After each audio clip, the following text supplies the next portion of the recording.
मित्रमंडळींनो नमस्कार. तर आपल्या चॅनलवर नवीन असाल तर चॅनलला सबस्क्राईब करा.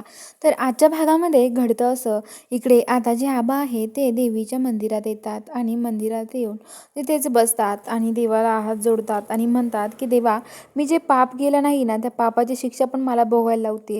हे पोरं माझ्यावरती आळ घेत आहेत. मी यांना यांच्या बापापासून नाही वेगळं केलं. खरंच देवा माझ्यावर विश्वास ठेव देवा. यांनाच तू कसं सांगायचं, आता मलाच कळत नाही आहे देवा, तूच काहीतरी कर असं म्हणत असतात. तर ते म्हणतात की हो. आता ते देवाजवळ खूप रडतात आणि ते जे हताश होऊन बसून घेतात. तेवढ्या तिकडं आता लगेच जे हे आहेत इंद्र राणी सगळीकडे त्यांना शोधतात आबांना, कुठं गेले आबा, कुठं गेले. पण त्यांना काय आबा सापडत नाही आणि ते आता तिकडं तिकडं सगळ्यांना विचारतात. तेवढ्यात ते आता त्या मंदिरात येतात. त्या मंदिरात आल्यावरती आता राणी तिकडे बघतात. तेवढ्यात राणी इंद्राला म्हणते, इंद्र सर हे बघा इथं आबा आहे. आणि दोघे पण आता आबांकडे धावत पळत जातात आणि म्हणतात, आबा अहो काय झालं, इथं काय येऊन बसलाय तुम्ही, तुम्हाला काय होतंय? आबा काहीच बोलत नाही. तर आता लगेच इंद्र म्हणतो, काय झालं आबा, तुम्ही डोक्यातून रक्त कसं काय येते? तेवढ्यात आबा म्हणतात की हे बघा पोरांनो, काही नाही, मी घराबाहेर पडलो होतो, घर सोडून चाललो होतो, घरातून बाहेर चाललो होतो. तेवढ्यात आहे ना माझे चक्कर आले आणि मी पडलो. तर आता इंद्र म्हणतो की हो, पण मग तुम्ही एवढे हतबल का झालेत? मला माहिती आहे आबा, हे सगळं त्याच्यामुळे नाही झालं. नक्की काय झालंय ना मला सांगा तुम्ही.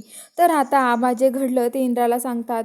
विक्रांतने त्यांच्यासोबत जे काही केलं ते अजितने त्यांच्यासोबत जे काही केलं ते सगळं काही इंद्राला सांगतात. तर इंद्राचे डोळे उघडतात आणि इंद्र म्हणतो, काय हे सगळं अजितने केलंय? आणि आता इंद्र म्हणतो की सोडणार नाही मी अजितला, असं इंद्र म्हणतो. आणि आता लगेच आता तो आबान त्यांना घेऊन निघतो आणि तो आता त्या महाडिकांच्या घरी येतो. सगळेजण टेरेसवरती बसलेले असतात, सगळेजण टेरेसवर उभा असतात आणि इकडं इंद्र राणी आणि आबा येतात. इंद्र खूप ओरडतो, ए अजित कुठं गेला रे, ए बाहेर बरं घराच्या. आणि ते कुणीच येत नाही. तेवढ्यात वर बघतात तर ते वर असतात आणि लगेच आता इंद्र म्हणतो की काय रे, वर जाऊन काय बसला, ये ना खाली आता, हिंमत असेल तर. तर अजित जो असतो तो खाली येत नाही.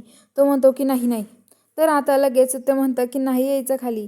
तर आता लगेच तो म्हणतो की हा दादासाहेब माडिक आहेत ते म्हणतात की काय रे, कशाला आलात आमच्या दारात, भीक मागायला आलात का, देऊ का तुम्हाला भीक, तुम्हाला काय लागतं भीक मागितलंय सांगा आम्हाला, असं म्हणतात. तर त्यांचा खूप अपमान करतात.